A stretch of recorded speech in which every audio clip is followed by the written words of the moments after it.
Yeah, merci Samantha. Thank you for inviting me here. Last time I was at Collège de France was with Mireille Delmas-Marty, so, but I think it's really a super format that you have set up here, a very ambitious research program. There was only one name I was missing here, Foucault. About he made such a big fuss about the difficulty of knowing what is representation. I think that this was exaggerated, but that's maybe the reason why he's not been mentioned yet here. But maybe there are some thoughts on this, the question of what does representation mean? Can we at all ever speak properly of something? But I think that the theme of this conference is to speak for something or somebody. So maybe that's a source of confusion in the when speaking of representation. So I didn't prepare a PowerPoint and I didn't prepare a proper talk because I was mistakenly assuming that we are here in the brutal American format, that everybody read all the papers and then there is basically no presentation. But I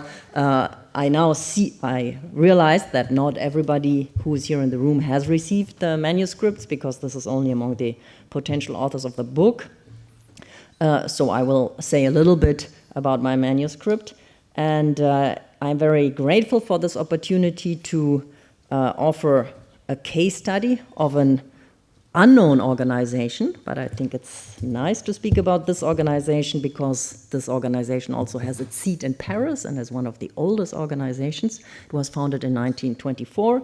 It's the World Organization for Animal Health, and the French name Organisation Internationale des Epizooties, OIE. That's why I was confused when I read Marike's paper about the OIE, but there is the animal organization now also changed its name, and it's now called WOA, World Organization for Animal Health.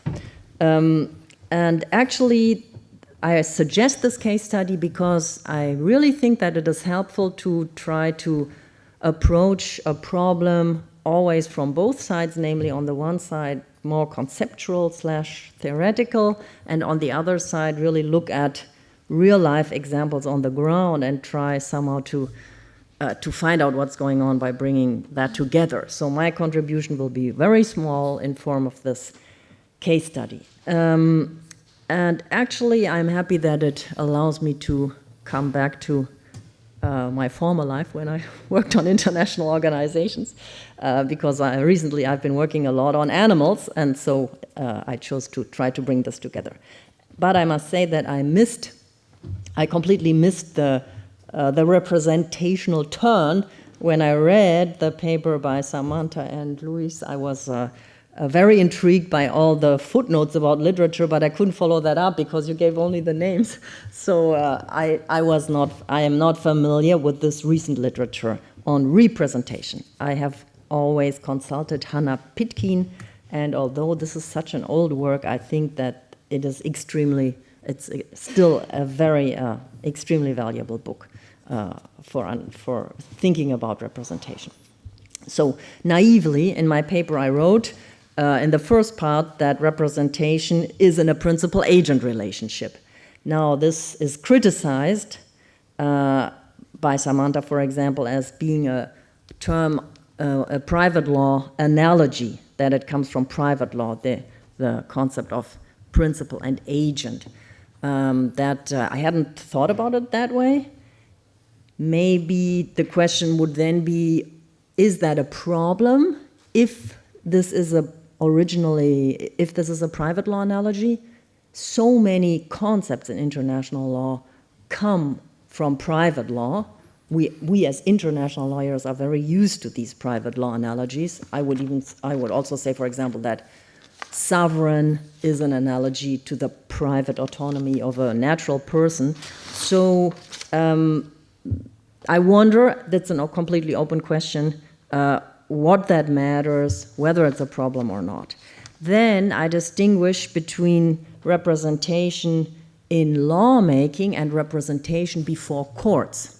With regard to animals, for example, but also with regard to other actors, there is a lot of writing about how these actors can be represented in judicial proceedings, that they need some guardian or so for them to present a complaint. I think that some problems arising may be similar, but I understand now the overall topic of this conference, democratic representation, to mean representation in lawmaking exercises and not before courts. Now, speaking of lawmaking, what struck me in various papers is the assumption that the international organizations, we know, however varied they are lawmaking actors. And I think that this is true in some sense. They produce norms or standards. However, these basically never have the form of formally binding law as we are used to in the domestic realm. All these standards, also from the WOA, from the animal organization, they are, you could call them recommendations, or you can call them soft law, or you can call them anything else but binding laws. And I do think that this makes a difference. And I also think, generally speaking, that the question of representation and of democratic representation needs a nuanced answer depending on how powerful a given organization is. I think you don't agree. I think, to me, it makes intuitive sense to see the more powerful the organization is, the more it is in need of some form of democratic legitimacy and representation. But I think Samantha and Luis have a different opinion on that. But I think this should also be a topic of discussion here. So, next point, what is actually represented? I, again, naively assumed that it is about the representation of interests, actually. And Pierre Rosanvallon, he spoke about the representation of opinions also, and I think somebody also repeated that. Opinions, I think opinions is not something else from interest, and for me, the concept of interest is very important. And it is also a difficult concept, so I think this should also maybe be clarified.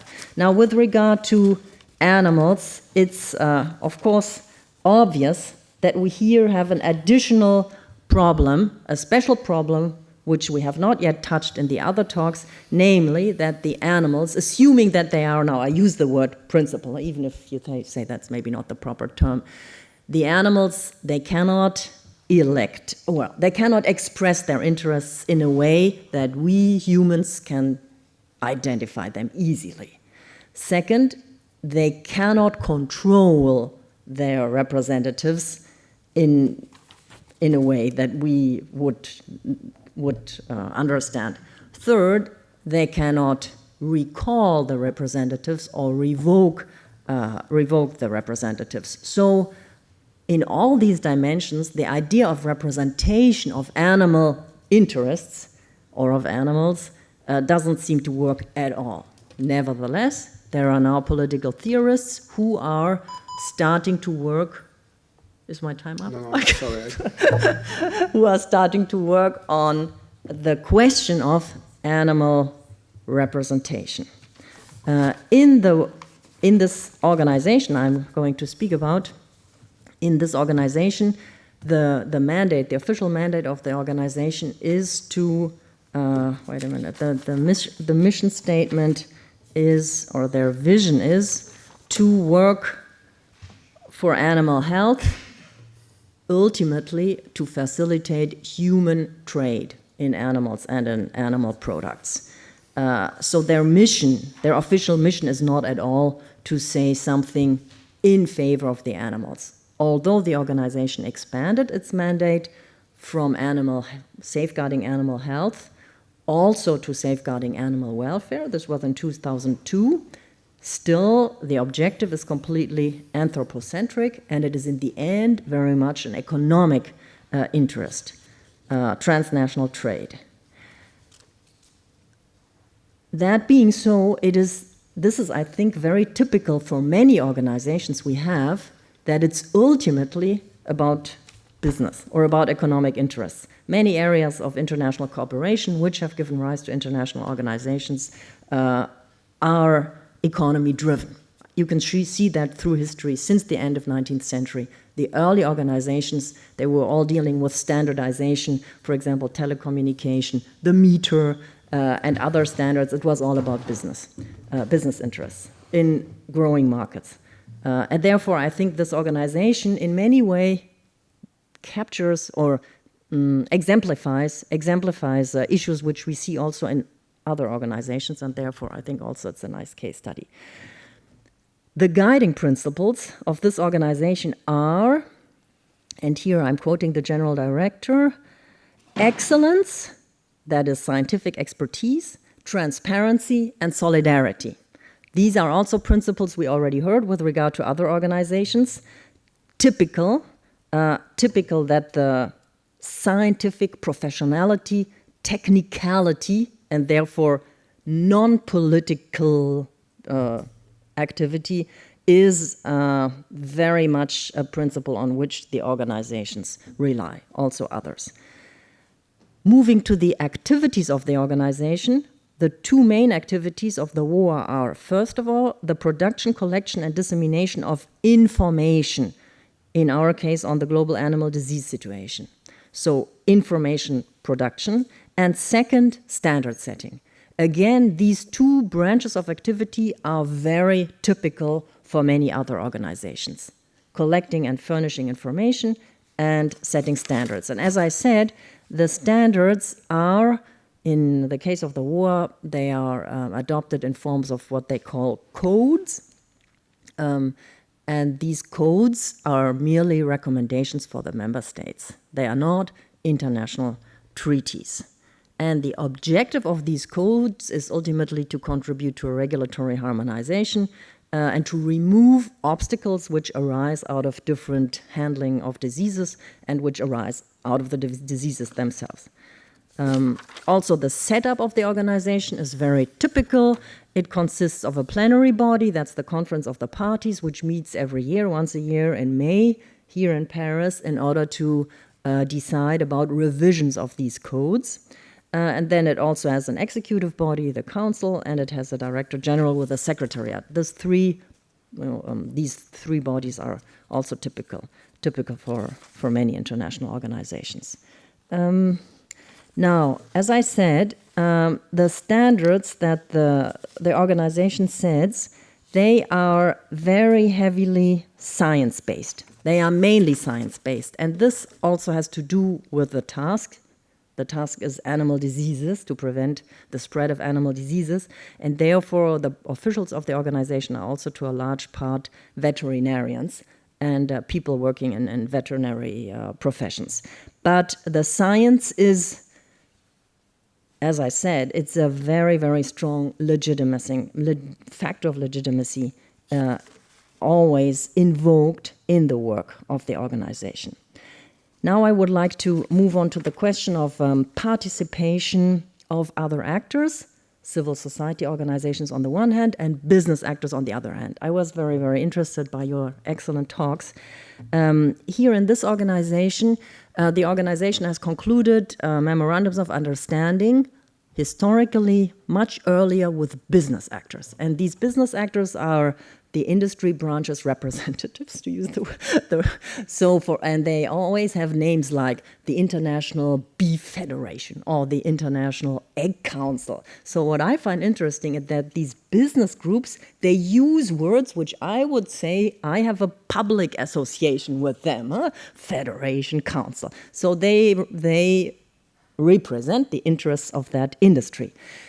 They are allowed to participate in the plenary, in the standard setting exercises, and probably also in the works of the preparatory commissions and so on, but I have not yet investigated that deeply enough. And only more recently, animal protective civil society organizations have also been admitted in the sense that they have a memorandum of understanding and that they can sit in the plenary.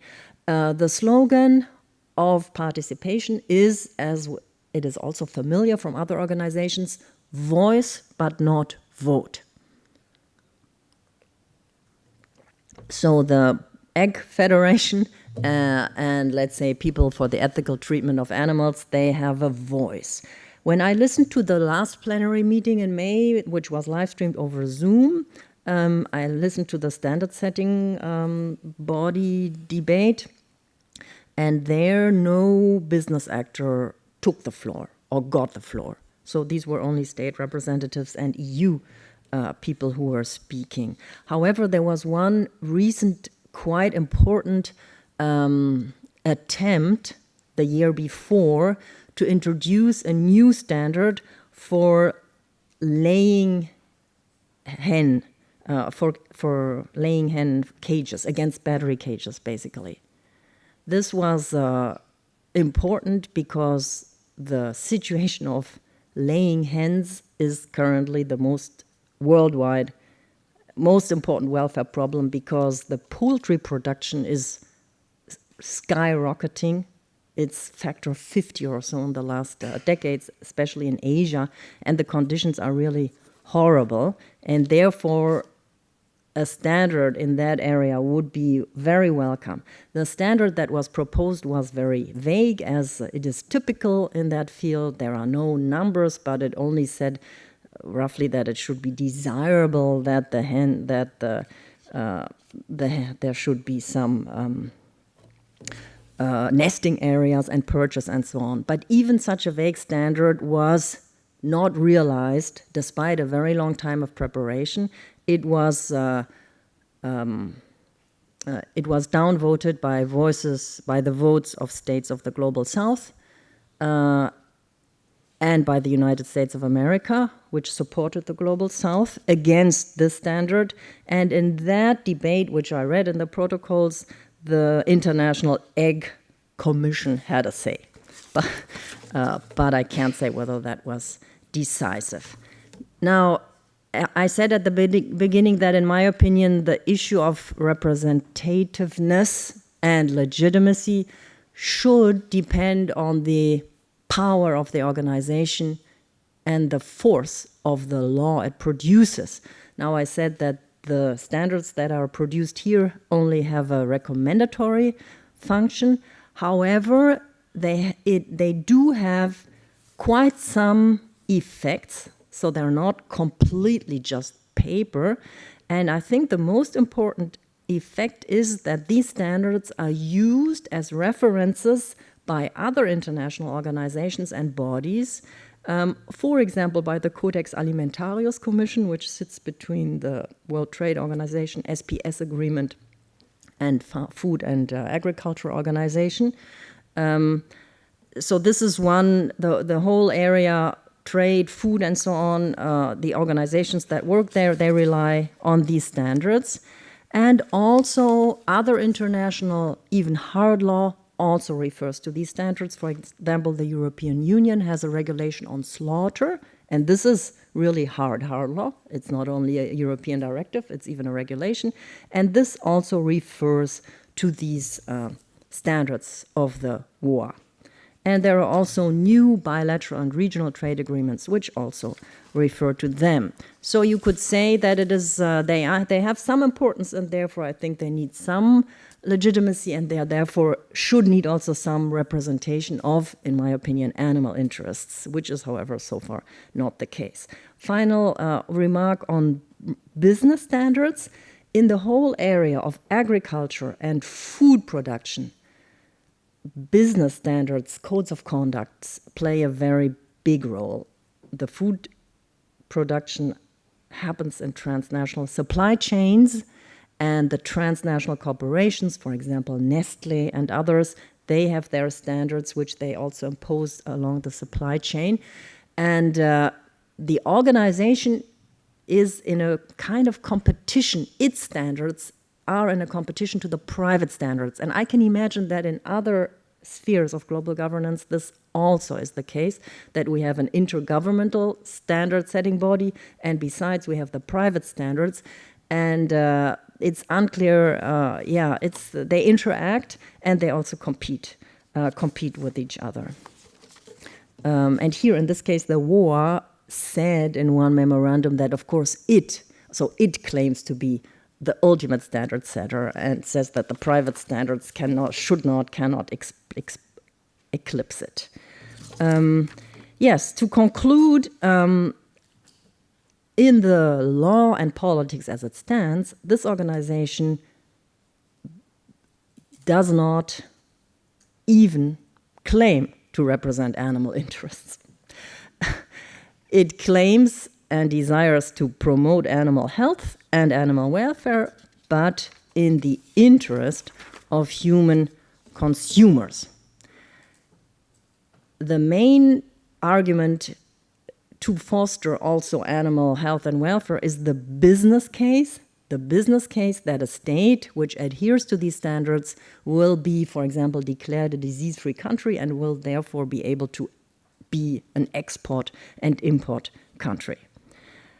Second point, it is totally science-driven, or it claims to be totally science-driven, but this science-driven approach cannot rule out that there is a certain capture by business, which I think damages the claim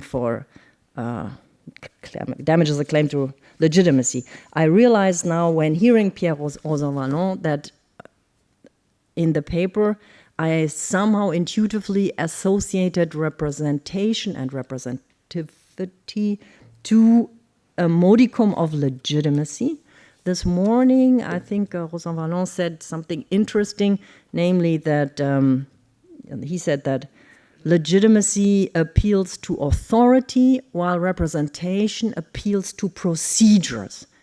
And I think that's a good observation. Of course, again, there is an overlap, but I think this is also something which might be explored more. Now, just as a final word, I said that this organization so far doesn't even try to represent animal interests, but that in scholarship there are quite some proposals on the table how to represent animals, for example, by appointed experts, which could then speak for the animals, or voters could have a second vote to vote for animal representatives, or deliberative citizens' assemblies could be formed who then appoint animal ombudspersons or so. So there are proposals floating around. However, they are made for representation in the nation state, representation of animal interests, and there will be another step to be taken to lift this to the international level. However, because the whole problem is a global problem, I think that this would be, in the end, inevitable. In the end, the case study of the war raises the questions which float around also in the other areas, namely the question is in which forum should the representatives act? Who should be eligible to be a representative? How should the representatives be selected? By whom and for whom, actually? In the end, the question of trying to represent animal or animal interests is also, I think, interesting because it is quite similar to the other problems we are facing now, the representation of nature and the representation of future generations of unborn humans facing the ecological catastrophe. Thank you.